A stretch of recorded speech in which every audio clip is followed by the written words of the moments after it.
Chapter 1, The Shadow over the Caspian, The Intelligence Panic of 1976. Welcome to Synapse Daily. The Cold War was a theater of ghosts. In the mid-1970s, intelligence agencies were locked in a perpetual game of what if.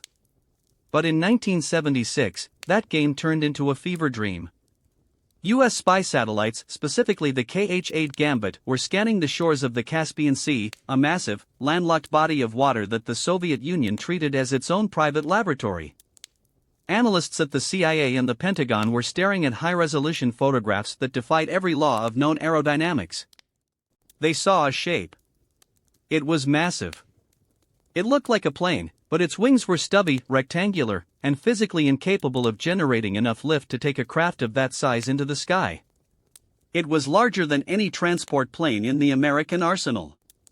It had 8 massive jet engines mounted directly behind the cockpit, looking like the gills of a prehistoric predator. They called it the Caspian Sea monster. In 1976, the panic intensified. Why? Because the Soviets weren't just testing a prototype anymore, they were moving toward military integration. The machine was seen moving at speeds exceeding 500 kilometers per hour, mere meters above the waves. It didn't leave a sonar trail because it didn't touch the water. It didn't appear on long-range radar because it flew too low, hidden by the curvature of the Earth and the clutter of the sea surface. To the west, this was a ghost that could carry a battalion of troops or a nuclear payload across the ocean without a second's warning. The question wasn't just what it was, but how the laws of physics were being bent to keep it in the air. Chapter 2, Engineering the Impossible, The Physics of Ground Effect. To understand the Ekranoplan, we have to look at the genius and the obsession of its creator, Rostislav Alexeyev. By 1976, Alexeyev was a man living on the edge of Soviet favor. He didn't want to build a plane. He didn't want to build a boat. He wanted to exploit a glitch in the matrix of aerodynamics, the ground effect, WIG, wing and ground. Imagine a wing moving through the air. Normally, air flows over and under the wing, creating lift. But when that wing gets very close to a flat surface, like the ocean, the air underneath it has nowhere to go. It becomes compressed, forming a high-pressure cushion. In 1976, the Soviet engineering teams were perfecting the ratio of wingspan to altitude. The engineering was a nightmare of salt and steel. At 500 kilometers per hour, hitting a wave is like hitting a brick wall. The fuselage had to be built with the strength of a battleship but the lightness of an aircraft. They developed specialized aluminum alloys that could withstand the corrosive spray of the Caspian. The 8 Doctrine and VD-7 turbojets were positioned at the front for a specific reason. Their exhaust was directed under the wings during takeoff to boost the craft onto its air cushion. Every test flight in 1976 was a dance with death. If the nose pitched up too high, the ground effect would vanish, and the craft would stall and shatter. If it pitched down, it would dive into the sea at 300 knots. This wasn't just engineering, it was a high-stakes gamble with the lives of the Soviet Union's best pilots. Chapter 3, 1976, The Strategic Metamorphosis. By 1976, the Caspian Sea monster, the KM, had already been flying for a decade, but this was the year the project shifted from a scientific curiosity to a terrifying military reality. The Soviet Ministry of Defense issued orders to intensify military application. The goal? The Lun-class Ekranoplan. This wasn't just a transport ship anymore. The 1976 directives envisioned a carrier killer. The Soviets were terrified of American carrier strike groups. Their solution was the Ekranoplan. While a destroyer takes days to cross a sea, the Ekranoplan could do it in hours. The 1976 design phase integrated the P-270 Moskit, SSN-22 Sunburn, missiles. These were supersonic anti-ship missiles. Imagine a craft that is invisible to radar, skimming the water at jet speeds, carrying 6 of these monsters on its back. It could approach a U.S. carrier, fire its payload from 100 miles away, and be gone before the first siren even wailed. This was the height of the Brezhnev-era's military-industrial complex. Money was being poured into the Nizhny Novgorod design bureaus. The 1976 intensification meant that hundreds of workers were sworn to secrecy, living in closed cities, building a future where the Soviet Navy didn't sail on the water, but over it. Chapter 4, The Pilot's Nightmare, Life in the Cockpit. What was it like to actually fly this beast in 1976? Imagine the loudest noise you've ever heard, 8 jet engines screaming just feet away from your head.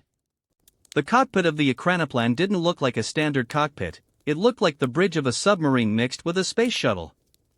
The pilots were a rare breed. They had to be trained as both naval captains and master aviators.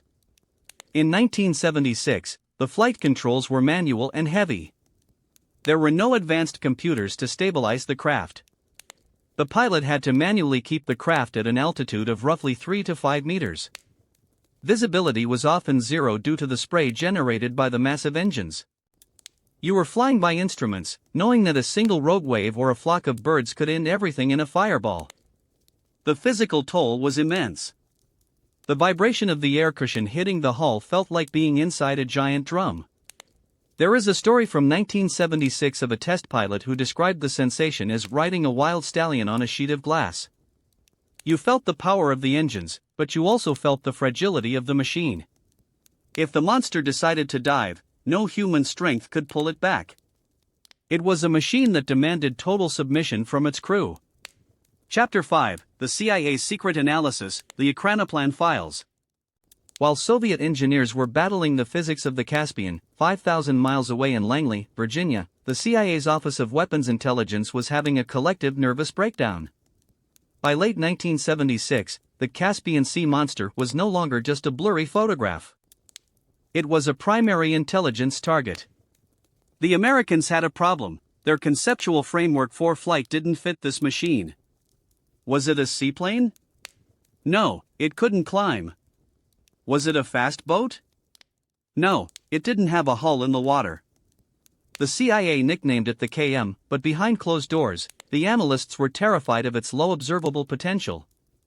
Because it flew in the radar dead zone, below the horizon of shipborne sensors, it could theoretically deliver a tactical nuclear strike before the US Navy even knew a craft had launched from the Soviet coast. In 1976, a secret memorandum was circulated among the Joint Chiefs of Staff. It speculated that if the USSR could scale this technology, the entire NATO maritime strategy in the GIUK gap, Greenland, Iceland, and the UK, would be obsolete. The CIA began a desperate search for the Alexeyev Bureau blueprints. They needed to know the critical height, the exact point where the ground effect failed. They spent millions of dollars on computer simulations to reverse engineer a craft they had only seen from space.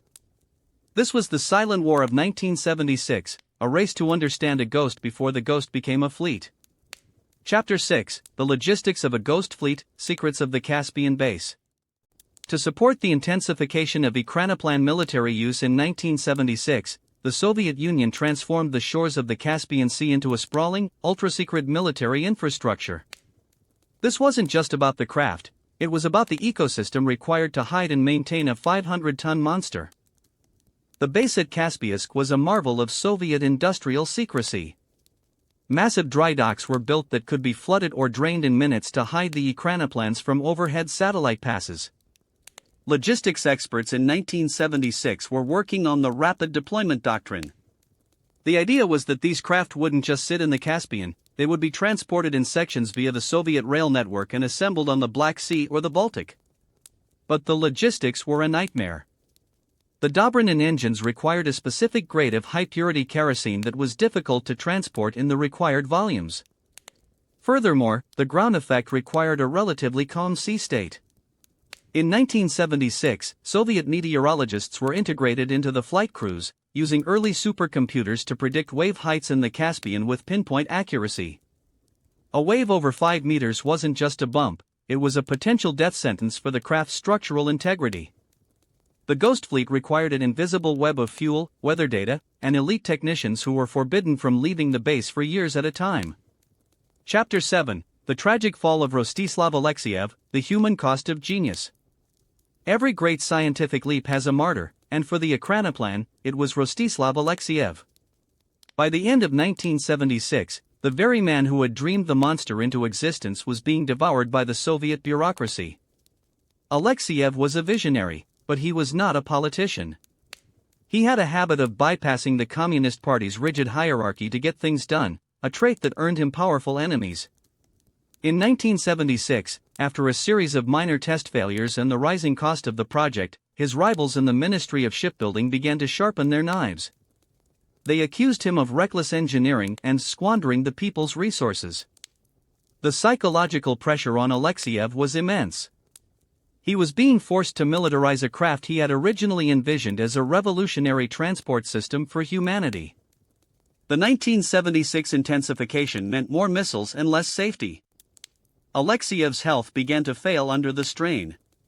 He was eventually demoted from his own bureau, forced to watch from the sidelines as his life's work was altered by people who prioritized firepower over physics. His story is a chilling reminder of how the Cold War's hunger for weapons often crushed the geniuses who built them. Chapter 8, The Lun-class, From Blueprint to Metal, the 1976 Blueprint. While the KM was the monster of the 60s, 1976 marked the birth of its more lethal successor, the Lun-class. If the KM was a laboratory, the Lun was a fortress. The blueprints finalized in 1976 revealed a craft that was slightly smaller but infinitely more complex. The Lun, meaning Harrier in Russian, was designed to be the ultimate ship killer. The most striking feature of the 1976 design was the six-pack of P-270 Moskit missile tubes mounted on the dorsal spine. These weren't just tubes, they were aerodynamically integrated into the fuselage to ensure that firing a missile wouldn't disrupt the delicate air cushion keeping the craft aloft. The internal structure was divided into dozens of watertight compartments, a hybrid of submarine and aircraft design. In 1976, the engineers also began experimenting with forward-looking infrared, FLIR, and specialized low-light television systems, allowing the Lun to operate at night, skimming just 3 meters above the dark, cold waters. It was a terrifying synthesis of 1970s electronics and brute-force Soviet metallurgy. The Lun wasn't just built, it was forged as a response to the American carrier groups that dominated the world's oceans. Chapter 9, The Engines of Destruction, The Heart of the Beast. To understand why 1976 was such a pivotal year for the Ekranoplan, we have to look inside the throat of the beast, the engines. The power required to move 500 tons at 500 kilometers per hour is astronomical. The Soviet solution was the Kuznetsov NK-12 and later the Doctrine VD7 turbofans. These weren't just engines, they were masterpieces of metallurgy designed to survive one of the most hostile environments on Earth. The 1976 intensification focused on PAR, power-augmented ram, technology. The engineers realized that by angling the front engines downward, they could blow air directly under the wings while the craft was stationary. This created a high-pressure bubble that lifted the massive hull out of the water's suction. Without this, the Ekranoplan would have been a prisoner of the sea's surface tension. However, the heat generated was enough to melt standard runway asphalt. The maintenance crews in 1976 had to develop specialized heat shielding tiles, similar to those used on space capsules, just to protect the fuselage from its own propulsion system. This was the raw, brutal force of Soviet engineering, solving a problem by throwing more power at it until the laws of physics simply gave up. Chapter 10, Why the West Never Built One, The Great Tech Divergence. A question often haunts historians: why didn't the United States build its own sea monster? By 1976, the US had the money, the tech, and the motive. They even had Boeing looking into WIG, wing and ground, concepts. But the answer lies in the fundamental philosophy of warfare. The US military prioritized blue water dominance aircraft carriers that projected power across thousands of miles of open ocean. The Ekranoplan, for all its speed, was limited by sea state. While the Soviets were willing to accept the risk of a craft that could only operate in relatively calm waters like the Caspian or the Black Sea, the US Navy demanded global reach. Furthermore, the American approach to stealth was different. While the USSR was building a giant, fast machine that hid under radar, the US was beginning to experiment with Lockheed's Saab Blue, the predecessor to the F-117, which used geometry to hide from radar. In 1976, the path of military history diverged. The Soviets chose the physical brute force of the Ekranoplan, while the West chose the digital silence of stealth technology. It was a gamble that would define the final decades of the Cold War. Chapter 11, The Caspian Sea Accidents, The Cost of the Air Cushion. every breakthrough has a price paid in blood. Despite the military intensification of 1976, the Ekranoplan remained a temperamental predator. The ground effect is a stable phenomenon, but it is also a fragile one. If the craft climbs too high, it loses its cushion and falls like a stone. If it flies too low, a single 5-meter wave can act like a solid wall. In the mid-70s, several unspoken accidents occurred. The Caspian Sea monster itself eventually met a tragic end. During a test flight, the pilot, blinded by sea spray and lacking the automated stabilization systems we have today, overcorrected a pitch movement. The craft reared up like a startled horse, lost its ground effect, and slammed into the water. It didn't sink immediately, it drifted for days, but the Soviet Navy couldn't salvage the 500-ton Titan. They watched their dreams slowly disappear beneath the waves. These failures were scrubbed from the official 1976 records, but they haunted the engineers who knew that their monster was as much a danger to its crew as it was to the enemy. Chapter 12, The Collapse of the Dream, the 1980s and the Fall of the USSR. As the 1970s bled into the 1980s, the dream of an Ekranoplan fleet began to evaporate. The intensification of 1976 had been fueled by high oil prices and an aggressive Soviet leadership. But by the mid-80s, the Soviet economy was hemorrhaging. The Lun-class, though completed and armed, became a white elephant. When the Soviet Union finally collapsed in 1991, the Ekranoplans were left to rot. The massive base at Caspian Sea, once the most secret place in the USSR, became a graveyard of rusted aluminum and shattered glass. The technicians who had spent their lives perfecting the air cushion were suddenly unemployed. The Caspian Sea monster became a ghost story told by elderly sailors. It was a classic Ozymandias moment, a colossal wreck of a civilization that tried to conquer the sea with fire and speed, only to be defeated by time and economics. Chapter 13, The Modern Legacy, Does the Monster Still Sleep? Today, the Lun-class Ekranoplan sits on a beach in Derbent, Russia. It is a tourist attraction, a haunting relic of a future that never happened. But the story isn't over. In the 21st century, the ground effect is seeing a massive revival. From DARPA's Liberty Lifter project in the United States to commercial sea gliders being developed for high-speed coastal transport, the world is looking back at what the Soviets started in 1976. Modern flight computers and composite materials have finally solved the stability problems that Alexeyev couldn't fix with manual controls. The Ekranoplan was a machine ahead of its time. It was a product of a specific moment in 1976 when humanity believed it could dominate any environment through sheer engineering will. As we look at the monster today, we don't just see a weapon of war, we see the limit of human ambition. It remains a testament to the fact that sometimes, the most fascinating stories are the ones that almost, but not quite, changed the world.